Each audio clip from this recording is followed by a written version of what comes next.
Welcome back to ITW, the show that's going to help you enhance instruction through innovation. I'm Aubrey Harrison, ready for a brand new episode. Moving on to the next topic that we have here for today. Glad you could join me for today. We're going to talk about Google Forms. I've been getting a lot of questions about this. This is a commonly asked question here in the district. I did want to address it for a second and talk to you guys about what Google Forms are, how you can use them, some of the different features that come along with it. So make sure that you stick around for this week's edition of ITW, Google Forms.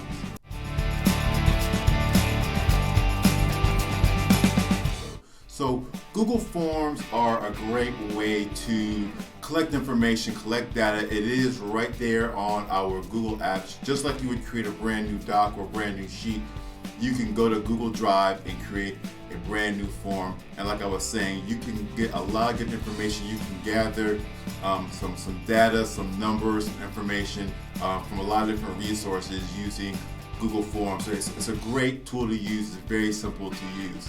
But wait, there's more. Lindsay Sipes, ladies and gentlemen, thank you, Lindsay, for interjecting into this week's ITW. But yes, she's not lying. There is more. There's a lot of different ways that you can utilize it. Schools have come up with some creative ways to make this tool more effective for them. For example, I know a lot of teachers have allowed Google Forms to be their means for assessments, whether it be a ticket out the door or an opening activity or just a quick quiz they want kids to take. They can use that, and they'll utilize Flubaroo. Check out App of the Week for Flubaroo. They use Flubaroo to grade their assessment, but Google Forms is is what starts the whole thing. So assessments is one great way to do it. I know teachers have parent contact information they need, and they use Google Forms to collect that information as well. So that's another option. Observations. I know administrators have to observe teachers. They can use Google Forms for that. But also teachers who want to observe students, or just CMS staff members. Maybe not necessarily teachers, but other people who want to observe students and just look at see how they're doing for different areas. Surveys, getting people's opinions, their thoughts, their feedbacks, like we do here at CLN. That's another way where you can use Google Forms to collect attendance, to see who is at attendance at a certain meeting or conference or event. Google Forms is good for that. Discipline referrals. There's all different kinds of ways where you can utilize Google Forms. You just have to see what works best for you in your school. But wait, there's more. Lindsay, again, thank you. Stay at my show. But let me show you how Google Forms really works. To create your own Google form, you simply just click New, and then you can go down here. If you don't see Forms already, you can go to More, and then you'll see Forms as an option under that section. When that opens, you can click on here. You can give your name, give your form a name. Just going to give this one a name right here, and then from here you can see your where you can begin adding questions. I can type in whatever question I want to include as part of mine. I'll just type that in there. This help text is where you can give some additional information about the question, maybe a description, a little bit more detail that you want as a part of this. And then the question type, you can alter that. So if you want a text, maybe a short answer, one a couple word response, you can include that. You have paragraphs, so for a little bit longer, comments or responses, you can do that. You have multiple choice, check boxes, choose from list, all different kinds of things that you can utilize here, different options for your people to send things to. And once you have selected one, I've just selected multiple choice, I can go down here and select different answers here that people can choose from when they complete my form. I'm just going to put a few responses down here. I also have an option down here to require this question if I want to, meaning they have to complete this question if they are going to be able to submit their form. So I can check that off. Once I complete this question, I can hit done, and I can add a brand new question. And I can continue to do this, adding as many questions as I want to or as I need to for this particular part of my form. So once you have all your questions and items within your Google form, got a few decisions that you got to make. First one I want to show you here is looking at your form settings. You have a few checkboxes here that you have as options, one of which requires the responder to sign in with their CMS Google Apps Education account to view this form. If you're using this form to work with other people within CMS, I would suggest using that. You also have something here where you can automatically collect the person's CMS username. And that might be something that you need, particularly when you're working with your students. You have other options there in the checkboxes below as well. You also have the ability to change the theme. If you want to, you can click that button there. There's some good tech minutes on how you can change your theme, but that's where you would go and do that. You can also view the live form. So when I click on that, I can see what my form will look like to the other people once I send that to them. So that's a good thing to check out once you get a chance to do that. But once I have all of my information, I've checked out my form, the theme, it looks like how I want it to, I can now send this form out for other people to complete. The way I do that is I hit this blue button over here, send form.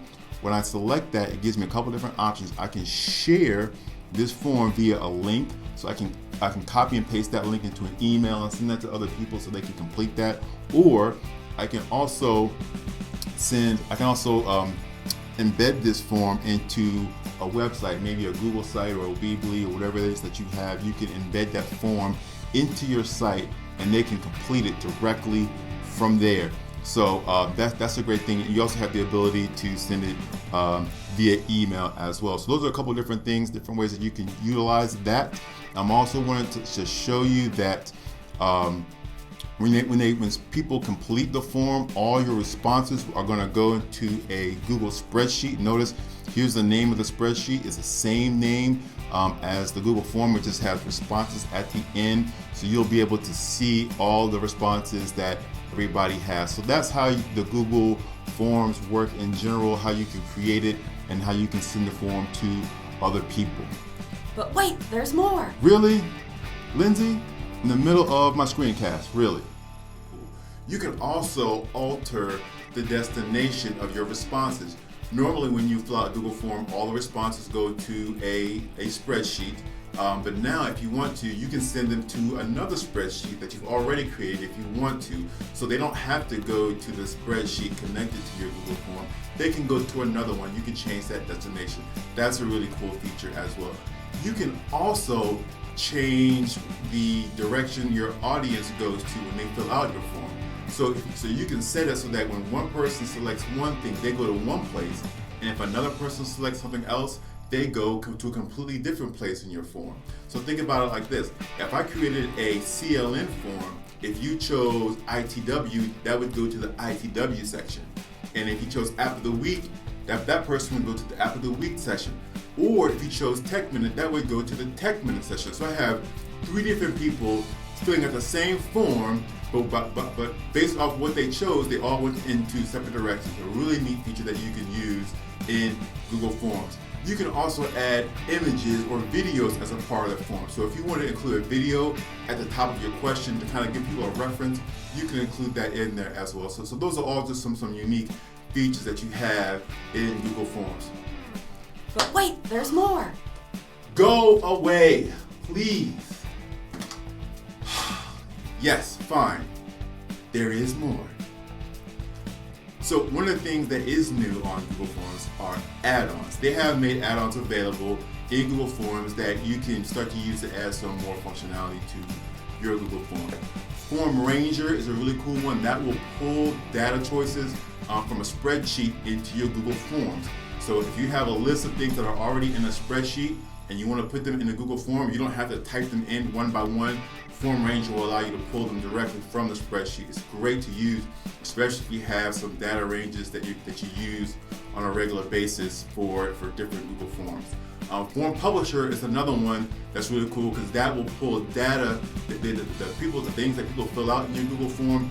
It can send it to a Google Doc template that you can create within Google. So Form Publisher is a really cool one to do as well. And no more. That's it, Lindsay. I don't know where you want to stop. We're not doing any more.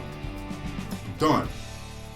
Well, that's going to just about do it for this week's edition of ITW. We talked a lot about Google Forms. Hopefully you got a little bit of introduction of how you can use it. It's really simple to use. You just kind of have to go in there and play with it, see what you like, see how you can use it for your purposes.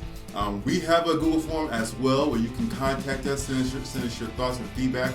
If you go to our webpage, we have a jump for it. It is j.mp/cmslearnsnet. If you put that into your web address bar, it'll take you to our webpage. We have a contact us, and there's our Google form where you can send us information. That is one way that you can always get in touch with us. Also, you can always send us an email, cln@cms.k12.nc.us. You can also send us a tweet on Twitter @CMS to the core. All great ways to reach us. We would love to hear from you. But that's going to do it for this week's edition of ITW. Make sure you stay tuned and watch us next week for a brand new episode.